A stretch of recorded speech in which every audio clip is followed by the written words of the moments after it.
ஆரம்பிக்கலாமா? அதாவது வந்து இப்ப நம்ம இந்த வீடியோல என்ன பார்க்க போறோம்னா உலகநாயகனும் உதயபாரதியும். இத சொல்லி சொல்லி எனக்கு போர் அடிச்சு போச்சு. சோ இந்த வீடியோல நாம பார்க்க போறது 50 years of heroism of உலகநாயகன். நான் யாருங்கிறத தெளிவா சொல்றேன்.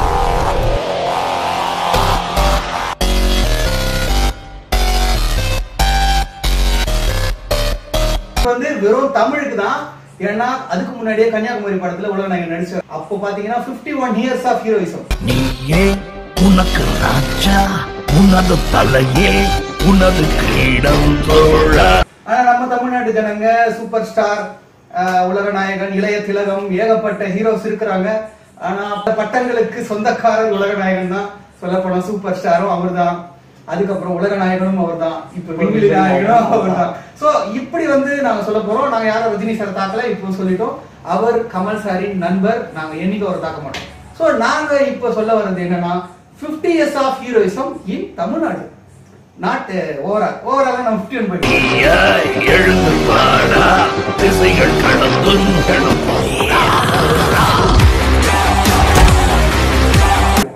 So 50 years of heroism திரும்ப சொல்லிட்டு இருக்கோம். அது என்ன அப்படின்னா பிப்ரவரி 21ஆம் தேதி 1975ஆம் ஆண்டு பட்டாம்பூச்சி அப்படின்னு ஒரு படம் ரிலீஸ் ஆயிருக்கு. என்ன விஷயம் நீங்க அதோட கேள்விப்பட்டிருப்பீங்க. தமிழ்ல உலகநாயகன் முதல்ல ஹீரோ நடிச்ச படம். 50 வருஷம் ஆகுது நம்ம உலகநாயகன் வந்து ஹீரோவா நடிச்சு. அதை பத்தின எக்ஸ்பீரியன்ஸ் தான் பேச போறோம்.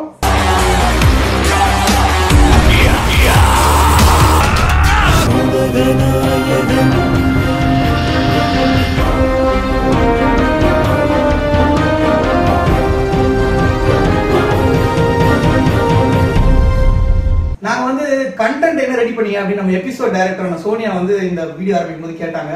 கமல்ஹாசன் சார் பத்தி பேச கண்டென்ட்டா தேவை, கமல்ஹாசன் சார் அப்படின்னால எங்களுக்கு கண்டென்ட் வந்துடும். ஸோ ஃபர்ஸ்ட் ஆஃப் ஆல் நான் என்ன கேட்கறோம் அப்படின்னு நினைக்கிறேன்னா, கமல்ஹாசன் சார் வந்து விஷால் நம்ம தமிழ்நாட்டில் கூட ஹீரோ ஆக்கல, கேரளாவில தான் ஹீரோ ஆக்குறாங்க. அதே மாதிரி 50 படங்கள் வரிசை பட்டியல் வரும்போது அந்த 50 படத்துல கிட்டத்தட்ட 30 படம் இது கேரளால இருந்து எடுத்த மலையாள படங்கள் தான். ஸோ இவர் தூக்கி பிடிச்சது வந்து மலையாள சினிமா தான். ഒരു മാമൻ എന്റെ മാമനൊന്നും അല്ല. പിന്നെ എന്തിനാ അങ്ങനെ? മുമ്പ് ഒരാള് നീന്തിയിട്ടുണ്ടത്രേ. സ്വാമിക്ക് അയാളെ അറിയാന്ന്. ഏത് സ്വാമി? ദേ അവിടെ നിന്നിരുന്ന സ്വാമി. இவர் வந்து முயற்சிகள் எக்ஸ்பெரிமெண்ட் ஏகப்பட்டது பண்ணது தமிழ்ல தான். அதை அடிச்சுக்கவே முடியாது.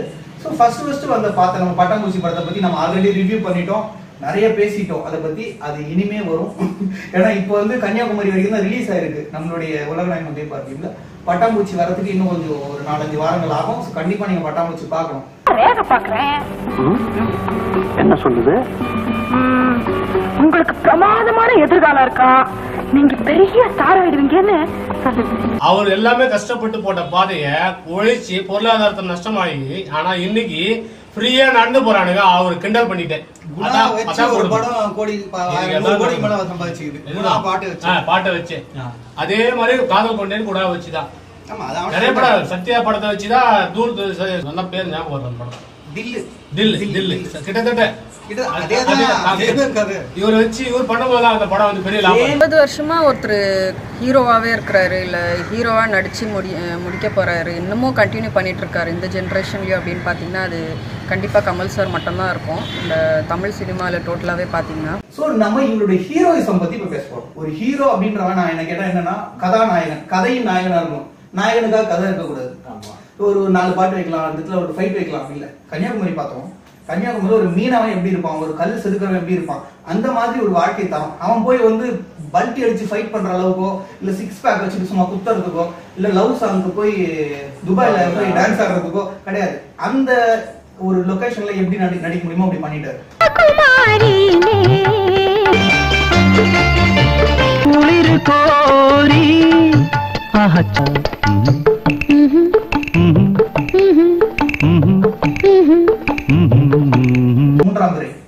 மூன்றாம் துறை படம் வந்து மூன்றாம் துறையில ஒரு நார்மலான ஒரு ஆளு, அவர் எப்படி அவன் லைஃப்ல வந்து யாருமே இல்லாத போது ஒரு பைத்தியக்கார பொண்ணு வந்துச்சுன்னா அந்த பொண்ணை வச்சு அவன் லைஃபை மாத்திக்கிறான். கடைசியில் அதுவும் அவனுக்கு போயிடுது, பைத்தியக்கார மாதிரி ஒரு நிலைமைக்கு வராங்க. அதுதான் ஹீரோயிசம். என்ன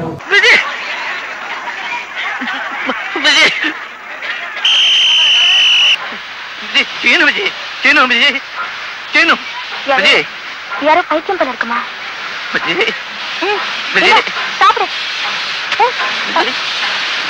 ஆர்ட் பிளஸ் எக்ஸ்பெரிமெண்டல் மூவிலாம் மொத்தமே ஒரு 4-5 தான் வந்திருக்கும். வீடு, அப்புறமா இது குருதி புனல், அபூர்வ சகோதரர்கள் எக்ஸ்பெரிமெண்ட் தான். எக்ஸ்பெரிமெண்ட்ல வந்து இவர் எப்படின்னா விதவிதமா எக்ஸ்பெரிமெண்ட் பண்ணுவார். இதை போட்டு பார்க்கலாமா? ராஜபார்வையில இருந்து எக்ஸ்பெரிமெண்ட் ஆரம்பிச்சது. அதுக்கப்புறம் எனக்கு எல்லாமே நீங்க பார்க்கல. ஹெட் மிஸ்டர்ஸ் அம்மா அவங்க தான் எனக்கு இருட்டுல வாழவே கத்து கொடுத்தாங்க. நான்சி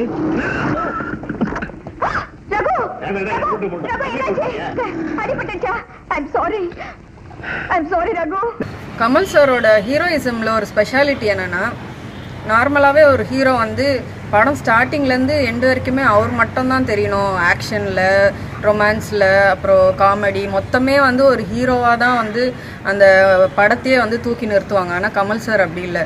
அவர் ஹீரோவாக இருந்தாலும் அவர் கூட நடிகிற கோ ஆர்டிஸ்ட்டும் அவரோட ஹீரோயினும் எல்லாருக்குமே ஒரு இம்பார்ட்டன்ஸ் கொடுத்துருப்பாரு. எல்லா கேரக்டருமே நம்மளுக்கு பதிகிற மாதிரியான ஒரு படம் தான் எப்பவுமே தருவார். ஸோ ஒரு ஹீரோக்கான ஒரு ஸ்பெஷலான ஒரு குவாலிட்டி வந்து கமல் சார்கிட்ட தான் நம்ம பார்க்க முடியும். இது எந்த ஆக்டர் இதை பண்ணுவாங்கன்னு எனக்கு தெரியல. இவர் வந்து சக்சஸ் கொடுத்ததெல்லாம் மறந்துட்டானுங்க. ராஜபார்வை வந்து பெரிய அளவுல ஓடலனாலும் அது வசூல் ரீதியா ஓரளவு கிடைச்சது. அபூர்வ சகோதரர்கள்லாம் பட்டி தொட்டி ஒரு சந்து பொந்துல எல்லாம் ஓடின படம். ஆனா அந்த எக்ஸ்பெரிமெண்டல் மூவியை மறைச்சிட்டானுங்க. இது வரைக்கும் அந்த படத்தோட கடை எவனுமே உடைக்கல. 800 hours 800 ஷோஸ்க்கு மேல ஃபுல்லா போயிருக்கு. எம்ஜிஆரோட படத்தையே தாண்டி எம்ஜிஆர் ஃபேன்ஸ் பாராட்டிருக்காங்க. உலகம் சுற்று பாராட்டுவார். ஆனா அதை மறைச்சிட்டானுங்க. இவர் படம் தான் ஓடவே இல்லை. டைலாக் வரை ஒருத்தர் வச்சிருக்காரு. அவரை நான் குறை சொல்ல விரும்பல. அது என்னன்னா மத்தவங்களுக்கு அப்படிதான் ரீச் ஆகுது. மைக்கேல் காமராஜன் ஹிட், தேவர் மகன் ஹிட் எக்ஸ்பெரிமெண்ட்ல. குருதி புனல் நியூட்ரலா போச்சு. அதுக்கு அடுத்தது பாத்தீங்கன்னா இந்த படம் எக்ஸ்பெரிமெண்ட். இந்த மாதிரி ஒரு எக்ஸ்பெரிமெண்ட் யாருமே பண்ணல, இவரே பண்ணல. இந்த படம் தான் சரியா போல. ஆனா வந்துட்டானுங்க இந்த படம் ஓடவே இல்லை, இவர் வச்சு படம் ஓடாது. கமர்ஷியல் தான் ஒரு சினிமாவை காப்பாத்துது, எல்லாரும் ஒத்துக்கிட்ட விஷயம். அது ஏன்னா பைசா போடுறான், தயாரிப்பாளர் பணத்தை போடுறான், அது முக்கியமான விஷயம். மொத்த படமே கமர்ஷியலுக்காக தான் பண்ணணும்ன்றது சாரோட ஐடியா. ஏராம் ராஜா பார்வை, ஏன் மும்பை எக்ஸ்பிரஸ் கூட சொல்லலாம். எவ்வளவு பேர் கிண்டல் பண்ண அந்த இன்னும் 10 வருஷம் மும்பை எக்ஸ்பிரஸ்.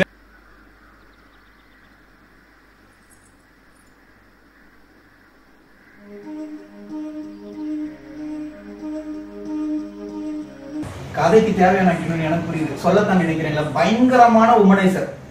அந்த ஹீரோயினை எவ்வளவு அசிங்கமா திட்ட முடியுமோ திட்டுறாங்க கமல் சார.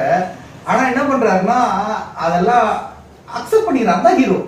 ஒரு ஹீரோன்றோம் யாரு விஷயம் நீ யோசிச்சு பாரு.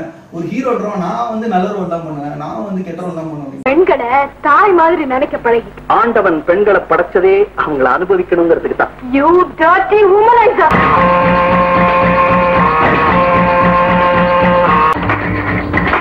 படத்தை பத்தி புரியாத நிறைய விஷயங்கள் இப்ப எனக்கு இங்க வந்து கிளியரிட்டி கிடைச்சது. எனக்கு அது ரொம்ப சந்தோஷமா இருக்கு.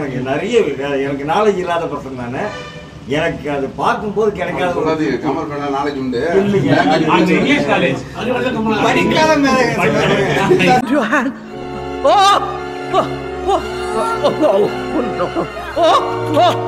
பேசும் படம் பாருங்க. பேசும் படம் மோஷன் தேட்டர்ல நான் உட்காந்து பாக்குறேன். அத்தனை பேருமே கிண்டல் பண்ற மாதிரி தான் பார்த்தாங்க. எனக்கு வந்து நான் என்ன மறந்து நான் பார்த்து சிரிக்கிறேன். அந்த தேட்டர் சிரிக்கிறவங்க நானா தான் இருந்திருப்பேன். பின்னாடி நம்ம போறோமே என்னை பார்த்து ஒரு மாதிரி. அப்பதான் ஒரு நம்ம தான் படம் பார்க்க தெரியலையோ.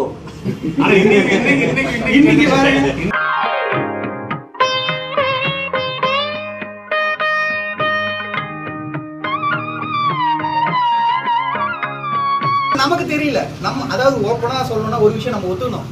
என்னன்னா தமிழ்நாட்டு ஜனங்களை விட இவரை தூக்கி வச்சு கொண்டாடுறாங்க. இந்தியா ஃபுல்லா, கேரளா, ஹிந்தி. வைபவ் வந்து ஒரு கோரிக்கை வச்சிருக்காரு. வைபவ்னா நீங்க சினிமாக்கு வைபவ் கிடையாது. விஷாலுக்கு இன்னொரு பேர் வந்து வைபவம். எப்படி கமல் சாருக்கு இன்னொரு பேர் பார்த்த சாரதியோ அந்த மாதிரி வந்து விஷாலுக்கு இன்னொரு பேர் வைபவ். விஷால் என்கிற வைபவ், வைபவ் என்கிற விஷால் இப்ப நம்மளுக்கு வந்து கமல் சாரை பத்தி பேசுவாரு. அதாவது இப்போ நீங்க சொல்றீங்கல்ல ஹீரோயிசம்ன்றது மெஜாரிட்டியான ஃபிலிம்ல பார்த்தா இவர் ஹீரோயிசத்தை பிரேக் பண்ணி நிறைய இல்லை இந்த கடைசியில் கிளைமேக்ஸ் செத்துருவாரு, இல்லை செத்துருவாங்க. நிறைய படம் நடிச்சிருக்கு. சில ஹீரோயிஸ்லாம் பார்த்தா சாவே மாட்டாங்க. திடீர்னு வந்து கஞ்சி உயிரோட வந்துடுவாங்க. கிளைமேக்ஸ் ப்ரீ கிளைமேக்ஸ் போது அந்த ஏதாவது ஒரு ட்விஸ்ட்டை உயிரோட வந்துடுவாங்க. அந்த மாதிரிலாம் நிறையா இவர் நடிச்சிருக்காரு, கமல் சார் நடிச்சிருக்காரு. அதாவது எனக்கு கேட்கும்போது கண்டு கொண்டேன் படத்துல வந்து அஜித் சார் சீன் ஒன்று ஞாபகம் வருது. என்னன்னா ஃபேன்ஸ் கிளப்ல இருந்து ஒரு ப்ரெஷர்னுவாங்க. எனக்கு அந்த படம் பார்க்கும்போது அப்ப நான் வந்து எனக்கு அது புரியல டக்குனு. ஏன்னா நான் அப்படி அந்த ஆங்கிள் பார்க்கல, 10வது படிச்சுட்டு நினைக்கிறேன். அப்புறமா தான் எனக்கு புரியுது எந்த படத்துலயும் ஹீரோ வந்து சாப்பிடாதான். அதாவது காமனா சொல்றேன், நிறைய ஹீரோஸ் இருக்காங்க, நம்ம யாரையும் ஸ்பெசிஃபை பண்ண முடியாது. பட் ஓவராலா சிவாஜி கணேசன் சாருக்கு அடுத்தது கமல் சார் படத்துல தான் நிறைய ஹீரோஸ் வந்து செத்து போவாங்க. சிவாஜி கணேசன் சாரையே தாண்டிட்டாருன்னு நான் சொல்வேன். நான் நிறைய படத்துல கமல் சார் இறந்து போற மாதிரி சீன்ஸ் வருது. என்ன கேட்டா கமல் சார் வந்து இறந்து போற மாதிரி இருந்தாலும் அவர் மக்கள் மனசுல வாழ்வாரு.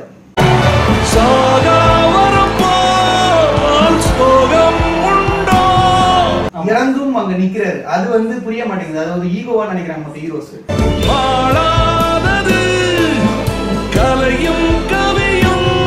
குருதி புனலா இருக்கட்டும், நாயகனா இருக்கட்டும், தேராமன் இந்தியன்ல ஒரு கேரக்டர், சிங்கிள் கேரக்டர் மூவிஸ்ல ஏகப்பட்ட படத்துல ஃபர்ஸ்ட் ஹீரோவா நடிச்ச கமல் சாரோட தமிழ்நாட்டில் நடிச்ச பட்டாம்பூச்சில ஒரு செத்து போவாரு. யாராவது ஃபர்ஸ்ட் ஹீரோவா நடிக்கிற படத்துல செத்து போவாங்க. Shoot me. Shoot me. Shoot me, my man. My boy. Shoot me. Shoot me. That's the bloody order. Masala ஒரு படம் வந்து ஒரு ரேஞ்சில் வச்சுருப்பாங்க. ஸோ அதை வச்சாலே போதும். ஒரு ஆக்ஷனு, ஒரு காமெடி, இந்த மாதிரி கலந்த மசாலா வச்சாலே இப்போல்லாம் ஓடிடும், கமர்ஷியலாக ஹிட் ஆகிடும் படம்ன்ற மாதிரி தான் வந்து எல்லாருக்கான ஒரு ஃபார்முலாவாக இருக்குது. பட் கமல் சாரோட மூவிஸ் பார்த்தீங்கன்னா ஒரு படத்துக்குமே அவ்வளோ டிஃப்ரென்ஸ் இருக்கும். எதுக்குமே நம்ம கம்பேர் பண்ண முடியாது. அவ்வளோ டிஃப்ரெண்ட்டாக ஒரு எக்ஸ்பீரிமெண்ட்டாக ஒரு படத்தையும் பண்ணுவார். அந்த பக்கம் திரும்ப.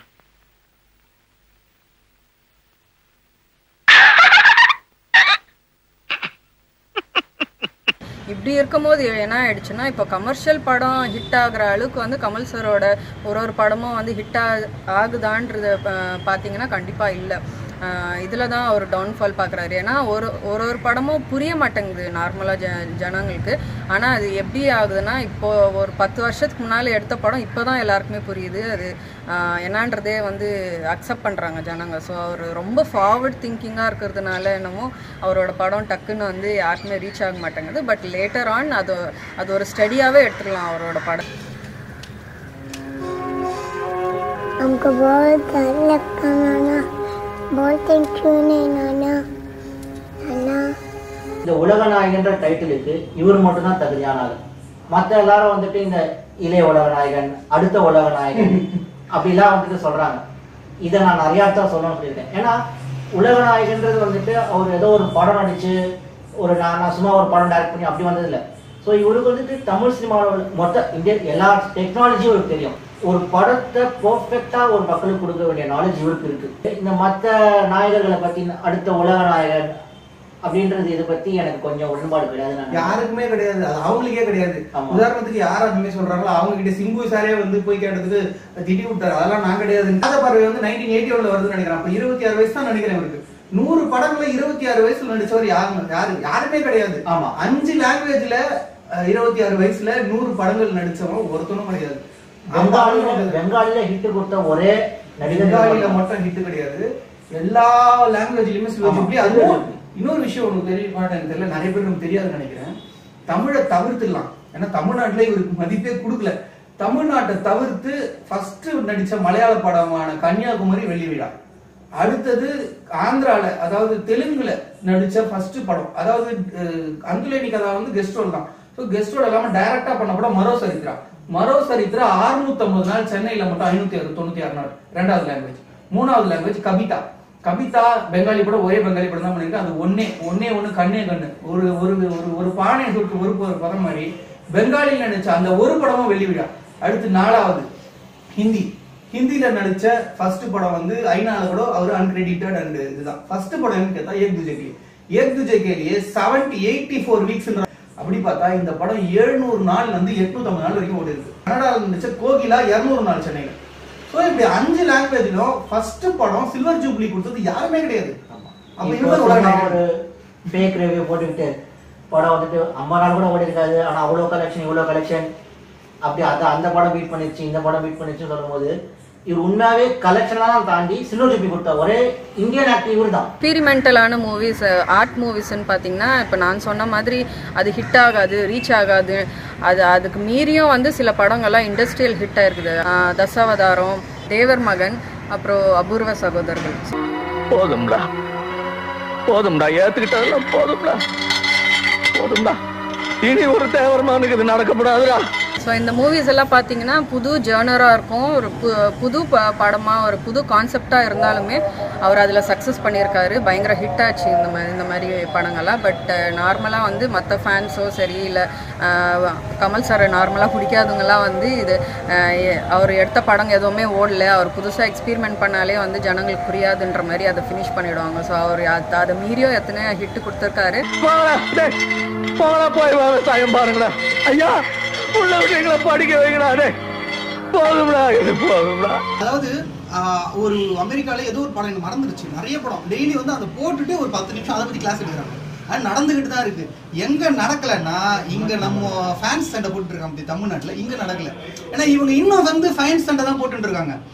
இப்ப நம்ம வந்து பாத்தீங்கன்னா ஒரு படம் நல்லா இல்லைன்னா நம்ம பார்க்க மாட்டோம். இந்தியன் 2 வந்து நம்மளுக்கு வந்து நல்லா இல்லாமலாம் இல்லை, நம்ம எதிர்பார்த்த மாதிரி இல்லை, அதுக்கே நம்ம பார்க்கல. ஆனா இங்க இருக்கவங்க எப்படின்னா நல்லா இல்லைன்னா கூட அந்த படத்தை வந்து ஹிட்டுன்னு சொல்லிட்டு சுத்திட்டு இருக்காங்க. அது வந்து நான் யாரையும் தனிப்பட்ட முறையில சொல்ல வரல. ஆனா எங்களுக்கு எப்படின்னா அவருக்கே நாங்க சொல்லுவோம் சார் நல்லா இல்லைன்னா நல்லா இல்லை, மும்பை எக்ஸ்பிரஸ் நாங்க பார்க்கறது இவரு படம் இருந்தா காரிய காரணம்லாம் வேண்டாங்க, அந்த மாதிரி கதையே இல்லாம நிறைய படம் வந்து. ஸோ நாங்க எல்லாரும் சேர்ந்து சொல்றது என்னன்னா வி வாண்ட் மருதநாயகம்காக நீங்க கண்டிப்பா முயற்சி எடுக்கணும் சார். இந்த கண்டிப்பா சார் பண்ணுவார். அவர் அந்த ஏஐ அந்த டெக்னாலஜி படிக்கிறதுன்னு போனதே அநேகமா எனக்கு மனசுல படுறதே வந்து அந்த மருதநாயகம் வயசுல வந்துட்டு இவர் ஒரு ஆர்வமா கத்துக்கிட்டு வந்துட்டு ஒரு எந்த ஒரு சினிமாக்காரனும் எனக்கு தெரிஞ்சு பண்ண மாட்டாங்கன்னு நினைக்கிறேன். இந்த வயசுல படிக்கிறது, இந்த வயசுல இது என் ஸ்டூடெண்ட்க்கு நான் நடத்துற பாடம். இதுல தலையிட உனக்கு உரிமை கிடையாது. எப்படி பாரதிய வந்துட்டு நல்லா பாத்துக்கங்க அப்படின்ட்டு காந்தி சொன்னாரோ அந்த மாதிரி இவரை நம்ம நல்லா பாத்துக்கணும். அட்லீஸ்ட் இனிமேலாவது திருந்த மாட்டான் சார் அவன். சத்தியமா அவன் திருந்த மாட்டான் சார்.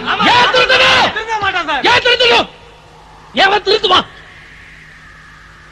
மன்னிப்பே கிடைக்காது தெரிஞ்சதுக்கு அப்புறம் ஏன் திருந்துவான்? அடுத்து பாத்தீங்கன்னா இப்ப லாஸ்டா வீடியோ பெருசா போட்டா நீங்களும் பார்க்க மாட்டேங்கிறீங்க. சோ பாத்தீங்கன்னா இவருடைய பட்டங்கள் அடிக்கனே பட முடியாது. எப்படி இவருடைய அவார்ட்ஸ் வந்து கணக்கே இல்லாம 200 அவார்ட்ஸ்க்கு மேல போயிருக்கு. அதாவது நேஷனல் அண்ட் ஸ்டேட் அவார்டு மட்டும் நான் சொல்லிட்டு இருக்கேன். பட்டங்களும் ஏகப்பட்ட பட்டங்களா இருக்கு. ஃபர்ஸ்ட் காதல் இளவரசன் பட்டம் கொடுத்தாங்க பட்டாம்பூச்சில. அப்புறமா பாத்தீங்கன்னா இவரு வந்து சூப்பர் ஸ்டார் அப்படின்னு பட்டம் கொடுத்துருக்காங்க. அது நிறைய போஸ்டர்ஸ் நாமளே பார்த்தோம். கலைஞானி, அப்புறம் வந்து சூப்பர் ஆக்டர். எவ்வளவு பட்டங்களை கொடுத்தாலும் KS ரவிக்குமார் கொடுத்த பட்டம் உலக நாயகன். உலக நாயகன், ஆஸ்கர் நாயகன். ஆஸ்கர் நாயகனும் வந்து ஆஸ்கர் நாயகன் ஆஸ்கார்ன்றது சொன்ன மாதிரி ஞாபகம் வந்தது. இவரோட 7 படம் ஆஸ்கார் போயிருக்கு தமிழ் சினிமாவில். இப்போ போறதெல்லாம் பெரிய விஷயம் இல்லை. இப்போ எவ்வளவு படம் போகுது வாங்கலாம், அதெல்லாம் அடுத்த ஆகுது. ஆனா இப்போ வந்துட்டு ஒரு 2-3 படம் போனதுக்கே வந்துட்டு இது ஆஸ்காருக்கு போச்சு, அது ஆஸ்காருக்கு போச்சு அப்படிலாம் நம்ம செலிப்ரேட் பண்றோம். நான் அதை பத்தி மட்டும் பேசுறேன். ஆனா 7 படம் அந்த காலத்துல ஆஸ்காருக்கு போனதே வந்துட்டு ஒரு பெரிய படத்துக்கான தமிழ் சினிமாக்கான சக்சஸ். பத்மபூஷன், செவாலிய பட்டம் கொடுத்துருக்காங்க. அது மாதிரி ஏகப்பட்ட பட்டங்கள் இருக்குது. இவரோட பட்டங்களுக்கு வந்து தூக்கி எறிஞ்ச பட்டங்கள் தான் ஜாஸ்தி. பிலிம்பேர் அவார்டுக்கு வந்து 19 பிலிம்பேர் அவார்டு வாங்கினதுக்கு அப்புறம் எனக்கு பிலிம்பேர் அவார்டே வேணாம் அப்படின்னு வந்து தூக்கி எறிஞ்சிட்டாரு. எந்த நடிகனும் அந்த மாதிரி சொல்றதுக்கான வாய்ப்புகள் கம்மி. அதுக்கப்புறம் திரும்ப என்ன பண்ணிட்டாங்க, விக்ரம் எடுத்துட்டு வந்து கையிலேயே கொடுத்துட்டாங்க. சார் இது உங்களுக்கு தான் சார் சொந்தம்ட்டு. அந்த மாதிரி வந்து பட்டங்களையும் விருதுகளையும் தூக்கி எறிந்த ஒரே ஆக்டர் உலகத்துல உலகநாயகன் மட்டும்தான். கேராம் படம் கஷ்டப்பட்டு கொடுத்துட்டீங்க கமல் சார். மறுமுறைக்கு டிராப் அடிச்சு ஓகே தலைவலிக்கு தான் தர மாட்டீங்க. எங்களுக்கு மருதநாயகம் வேணும். மருதநாயகம் மாதிரி ஒரு ஹிஸ்டாரிக்கல் படம் எடுக்க முடியல, இந்த மாதிரி ஒன்று எடுத்து காட்டுறேன் அப்படின்ட்டு இப்போ உள்ள இல்ல மருதநாயகம் நம்மளால எடுக்க முடியும். அதுக்கான நிறைய சப்போர்ட் உங்களுக்கு இருக்கு. கண்டிப்பா நீங்க படம் வேணா எடுங்க. ஆனா எங்களுக்கு அந்த 30 வருஷமா நீங்க கண்ட கனவு நாம கண்டு வச்சிருக்கோம்.